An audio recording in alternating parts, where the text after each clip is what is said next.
कार्यक्रम के सह प्रायोजक हैं दयाल पशु आहार, दूध दमदार, आप शानदार। अन्नदाता अन्नदाता मीत तुम्हारा अन्नदाता, पग पग पर है संग तुम्हारे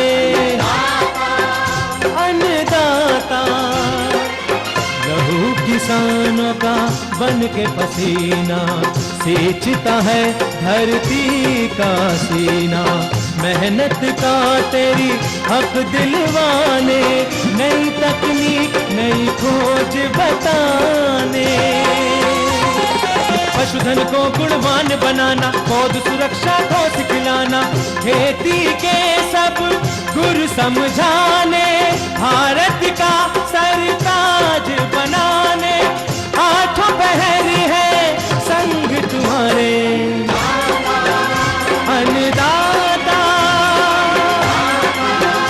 अन्नदाता।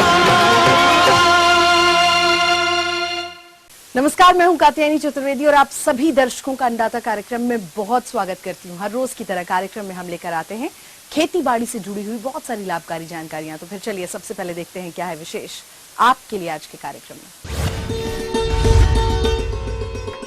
कोया निकालते समय रखी जाने वाली सावधानियां,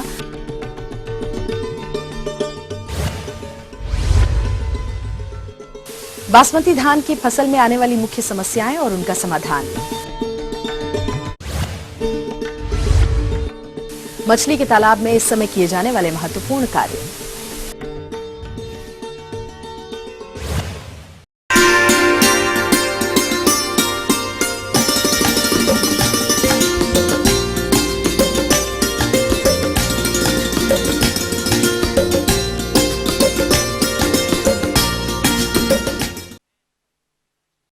हमारे प्रदेश के किसानों का रुझान दिन प्रतिदिन टसर रेशम पालन की तरफ बढ़ता जा रहा है। अतः इस व्यवसाय से अच्छा लाभ प्राप्त करने के लिए किसान इसके कोयों को कब और किस समय पर काटें और कौन कौन सी महत्वपूर्ण बातों का ध्यान रखें, इस विषय पर संपूर्ण जानकारी दे रहे हैं केंद्रीय टसर अनुसंधान एवं प्रशिक्षण संस्थान के एक वैज्ञानिक डॉक्टर जयप्रकाश पांडे।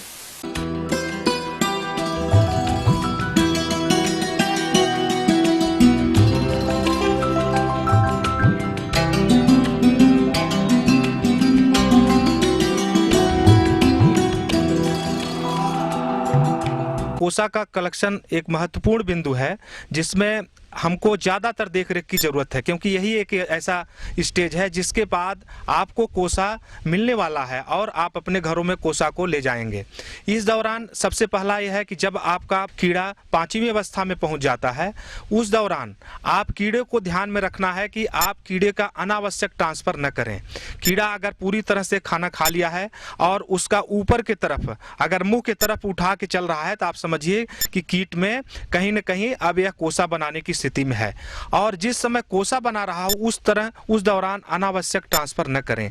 कोसा बनाने के दौरान जब आपका कोसा तैयार हो रहा है उस दौरान आपको सुबह से शाम तक अपने फील्ड में समुचित तरीके से देखभाल करने की आवश्यकता है, क्योंकि विभिन्न प्रकार के पेस्ट हैं, प्रीडेटर्स हैं जो इसको नुकसान पहुंचाते हैं। विशेषकर गिलहरी से नुकसान होता है, कौवे से नुकसान होता है, तमाम तरह के पक्षी इसको नुकसान पहुंचाते हैं। तो इस दौरान आपको फील्ड में उपस्थित रहना है जिससे इस दौरान कीट को कोई नुकसान न हो। विशेषकर सुबह के तौर पे सुबह के समय में अगर आप उपस्थित रहते हैं, क्योंकि सुबह के समय ही कीट जो विभिन्न प्रकार की चिड़िया है वो भूखे रहते हैं और सुबह में आते हैं और उस दौरान नुकसान ज़्यादातर पहुंचाते हैं।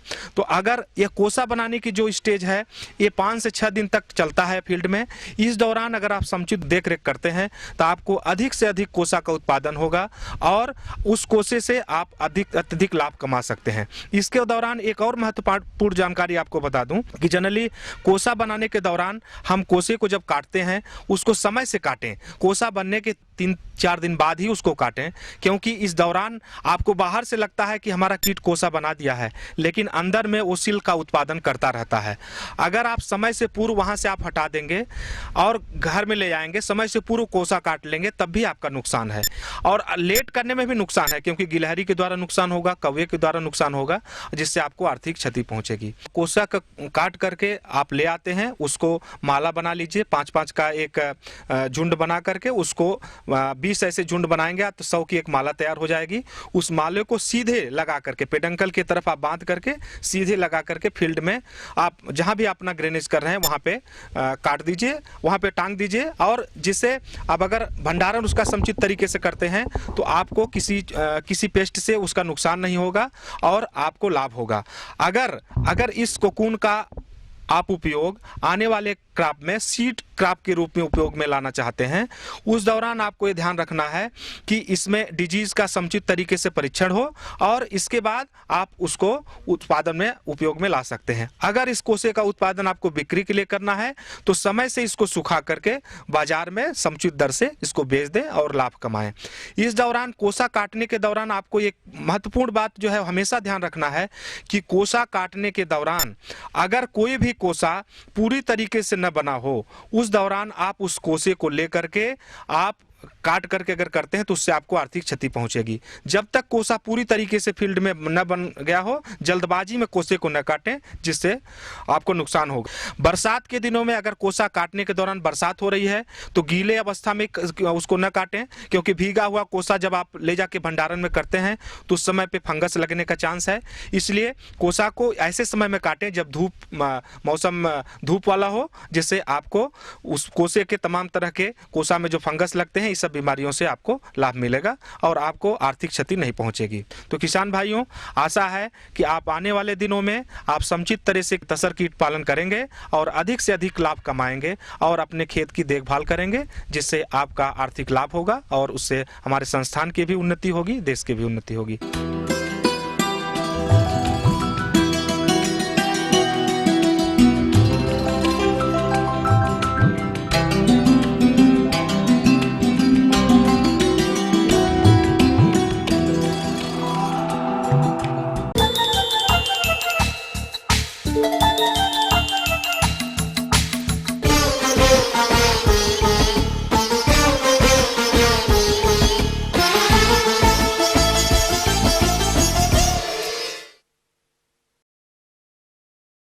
सुगंधित धान की प्रजातियों में बासमती धान की अगर बात की जाए तो समय से एवं देर से रोपी गई फसलें 30 से लेकर 45 दिनों की अवस्थाओं पर होंगी। इस फसल की उचित बढ़वार और गुणवत्ता युक्त उपज के लिए फसल को कीट और रोग मुक्त रखना बेहद आवश्यक है, परंतु इनके नियंत्रण के लिए कौन कौन से आसान तरीके अपनाए जाएं, आइए जानते हैं बासमती निर्यात प्रतिष्ठान मेरठ के डॉक्टर रितेश शर्मा से।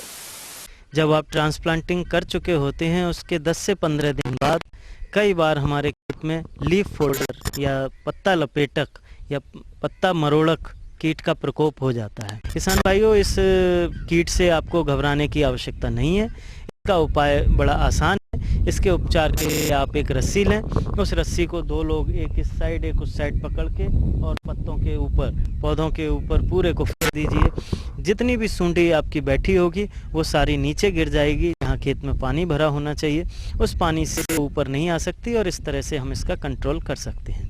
कई बार जब बारिश हो जाती है तो उससे भी ये अपने आप खत्म हो जाती है। इसके अलावा जो प्रमुख कीट है जो हमें नुकसान पहुँचाता है वो तना छेदक, जो कि सफ़ेद रंग या भूरे रंग का होता है। हाथ फेरेंगे तो आपको लगेगा कि कोई तितली उड़ती है।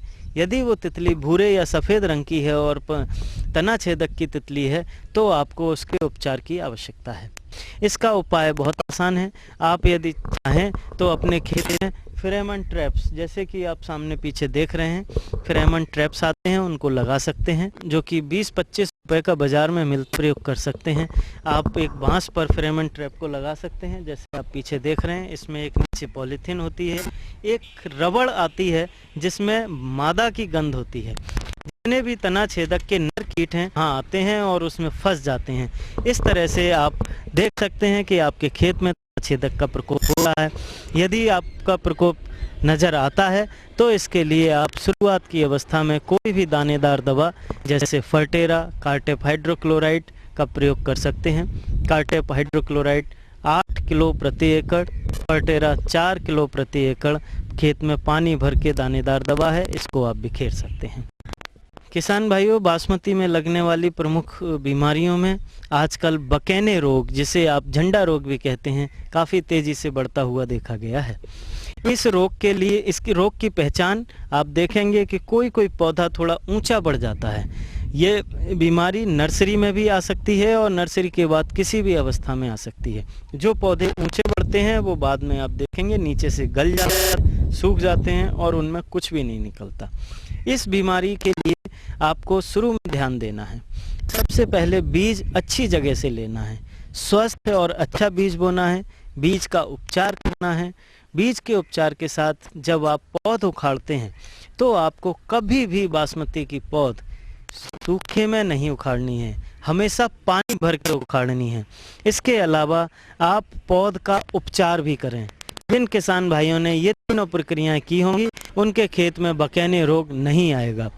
यदि आपके खेत में बकैने रोग आ गया है तो उसके लिए आप उन पौधों को जड़ समेत, आप ध्यान रखें, पौधों को काटना नहीं है, जड़ समेत उखाड़ के खेत से बाहर कर दें, उनको दबा दें या जला दें, क्योंकि इसका रासायनिक नियंत्रण कोई भी प्रभावी नहीं देखा गया है।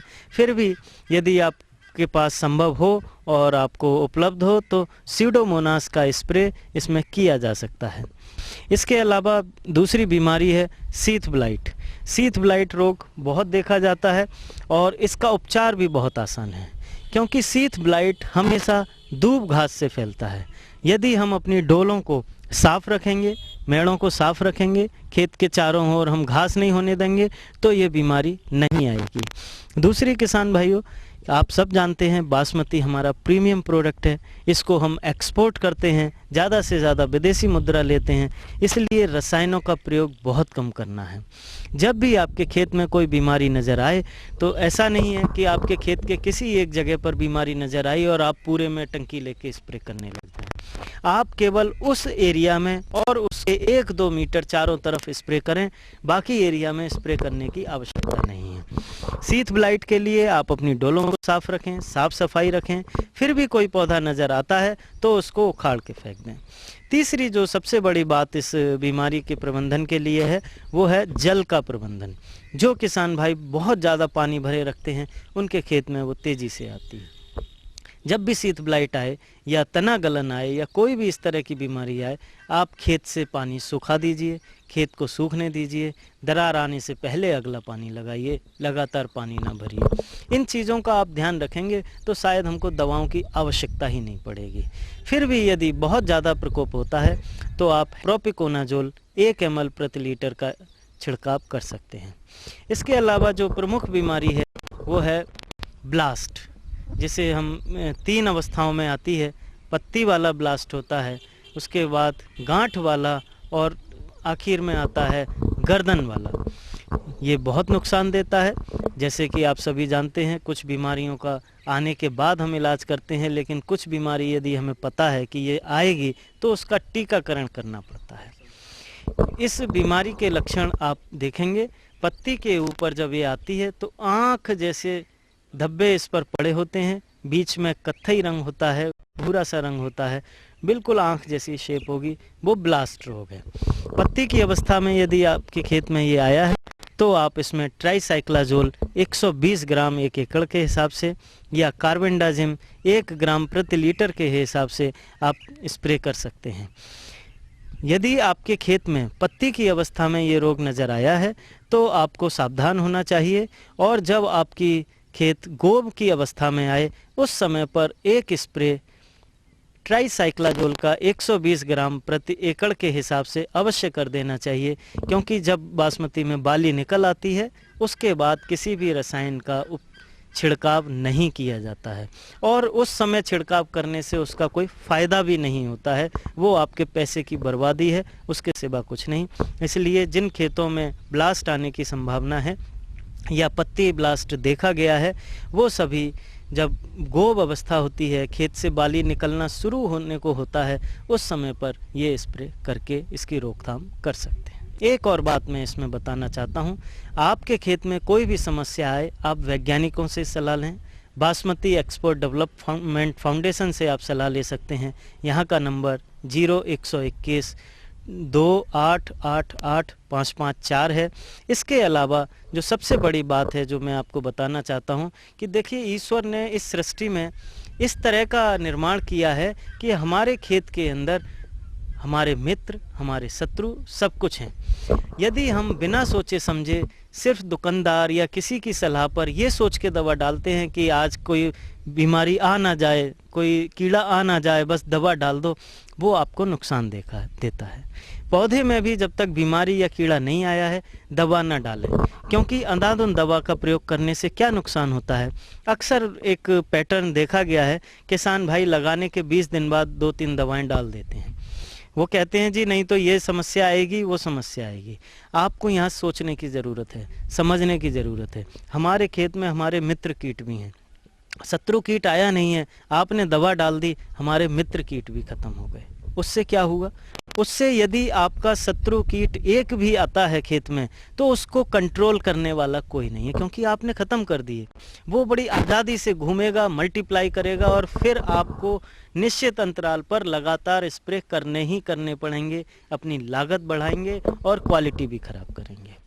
बासमती धान में इतने मित्र कीट हैं कि शुरू में शत्रु कीटों को आसानी से वो कंट्रोल कर सकते हैं। अपने खेत में मकड़ी को पलने दीजिए, शत्रु कीटों को पलने दीजिए और किसी भी कीट का प्रकोप होने पर आर्थिक क्षति स्तर से ऊपर आप उसके लिए सलाह ले सकते हैं। तो ये थी कुछ उपयोगी जानकारियां। अब लेते हैं एक बहुत छोटा सा ब्रेक, जल्द लौटेंगे और कार्यक्रम में आगे हैं महत्वपूर्ण जानकारियां। बने रहिए हमारे साथ। मछली के तालाब में इस समय किए जाने वाले महत्वपूर्ण कार्य।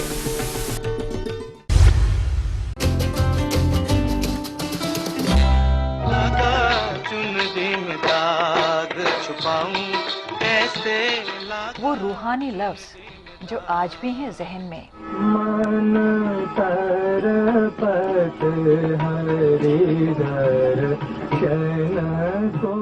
वो खुदाई मौसीकी जो ले आए जन्नत जमी पर। जो भी हो तुम खुदा की कसम लाजवाब हो। वो दिलकश अंदाज जो लौटा लाए गुजरा जमाना। प्यार किया तो डरना क्या, जब प्यार किया तो डरना क्या। देखिए भूले बिसरे गीत।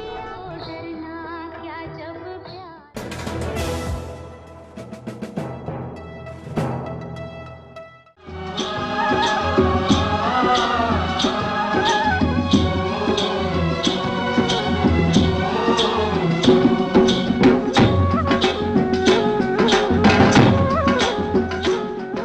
ब्रेक के बाद आपका एक बार फिर से बहुत स्वागत है अन्नदाता कार्यक्रम में।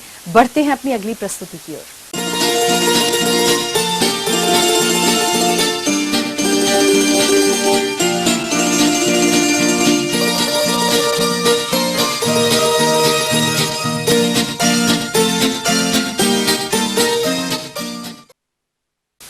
मत्स्य तालाब में जिन भी किसानों ने मछली के बीजों को छोड़ दिया है, उनकी उचित वृद्धि विकास के लिए इस समय तालाब में कौन कौन से प्रबंधन कार्य करने हैं, आज जानते हैं सरदार वल्लभ भाई पटेल कृषि एवं प्रौद्योगिक विश्वविद्यालय मोदीपुरम मेरठ के डॉक्टर DV सिंह से।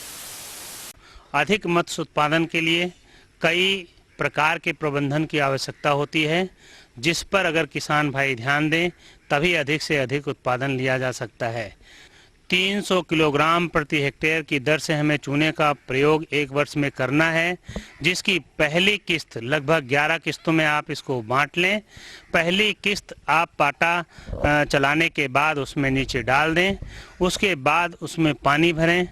पानी भरने के बाद आप 15 से 20 टन प्रति हेक्टेयर गोबर की खाद का इस्तेमाल एक वर्ष में करना है, जिसको 11 किस्तों में विभाजित कर लें। पहली किस्त उसमें डाल दें।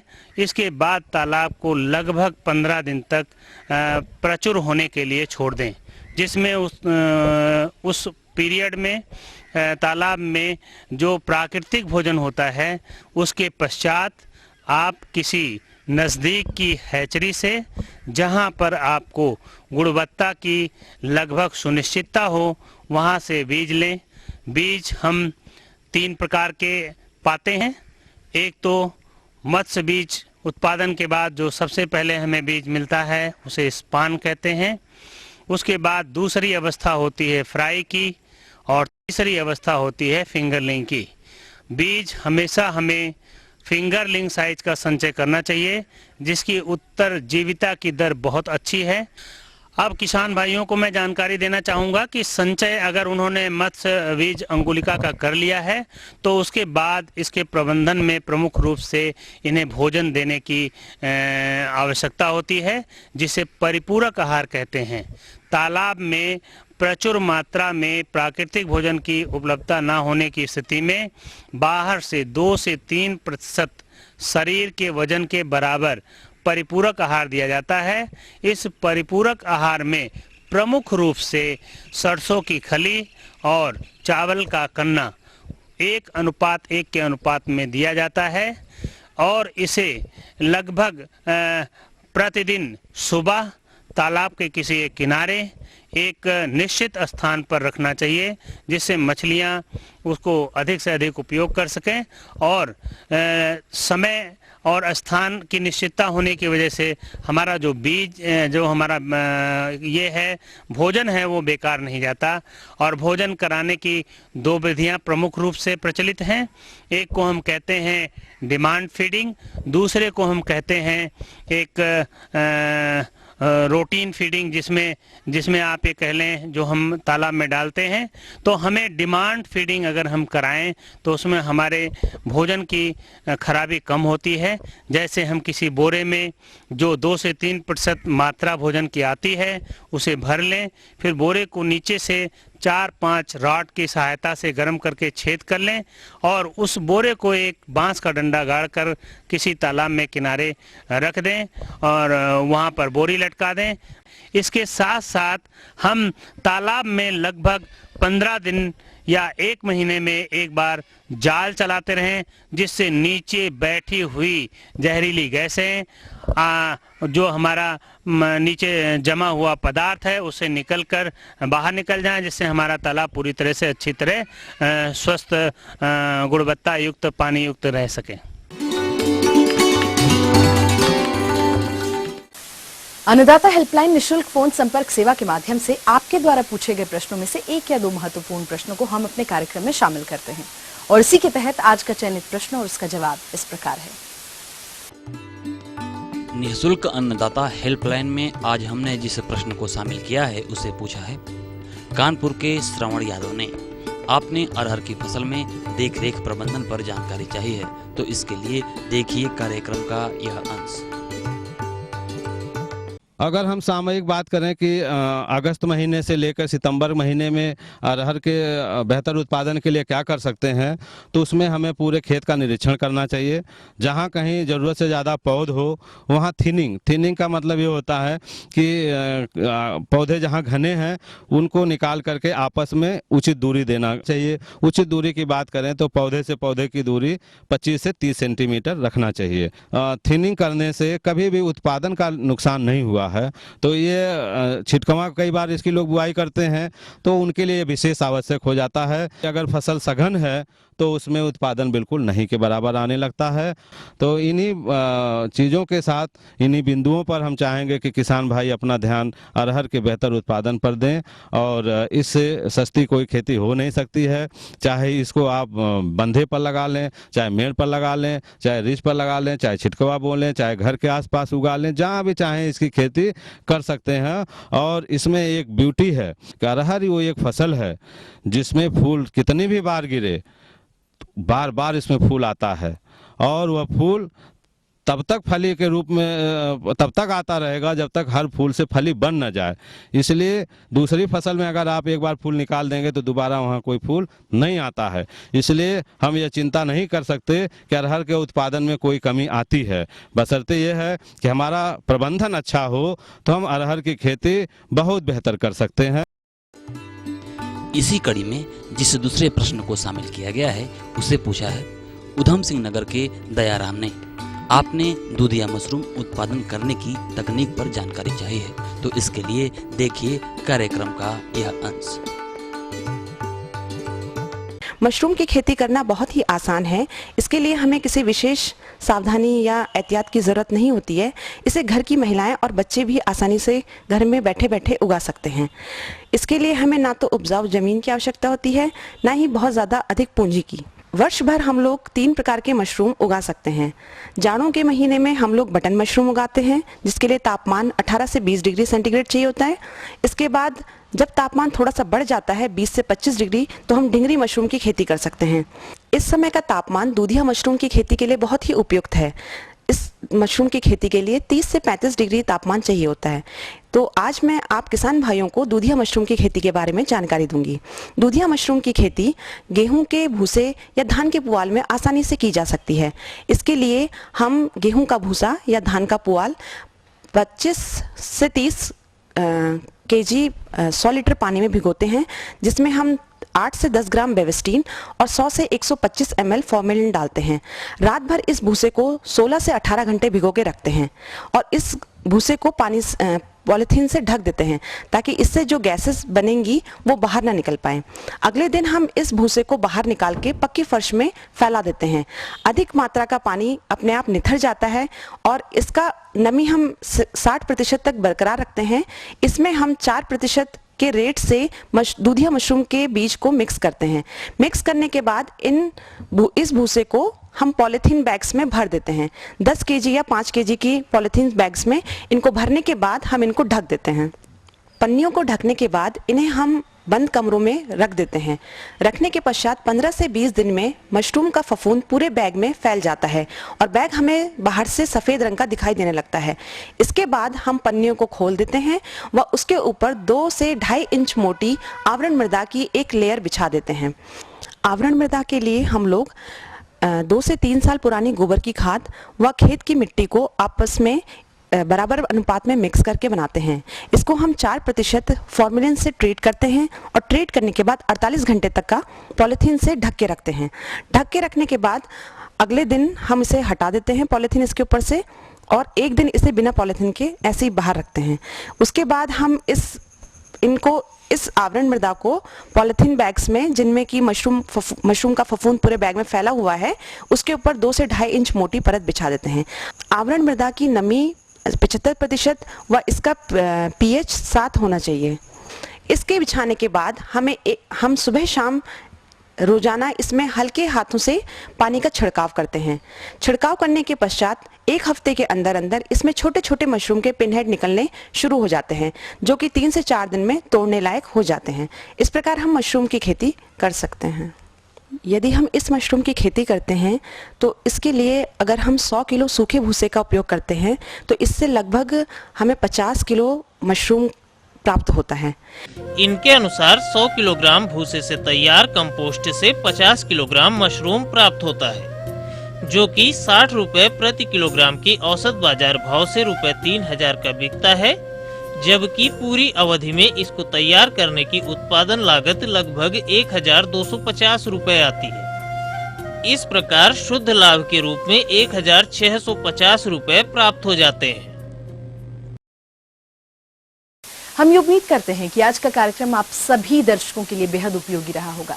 किसान भाई और अन्नदाता आपकी सेवा के लिए संकल्परत है और कृषि संबंधित समस्याएं उन सुझावों के लिए आप हमें इस पते पर संपर्क भी कर सकते हैं। और हमारा पता है अन्नदाता ETV Uttar Pradesh Uttarakhand, Ramoji film city Hyderabad 501512।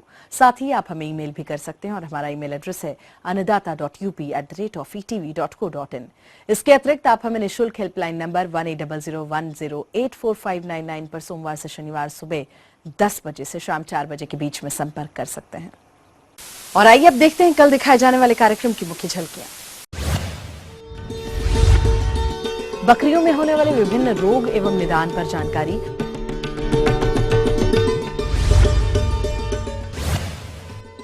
अधिक उत्पादन प्राप्त करने हेतु मूली की बुआई विधि पर जानकारी। फिलहाल अन्नदाता की पूरी टीम को दीजिए इजाजत। कल फिर इसी समय पर आपसे होगी मुलाकात कृषि संबंधित कुछ और रोचक जानकारियों के साथ। तब तक के लिए नमस्कार।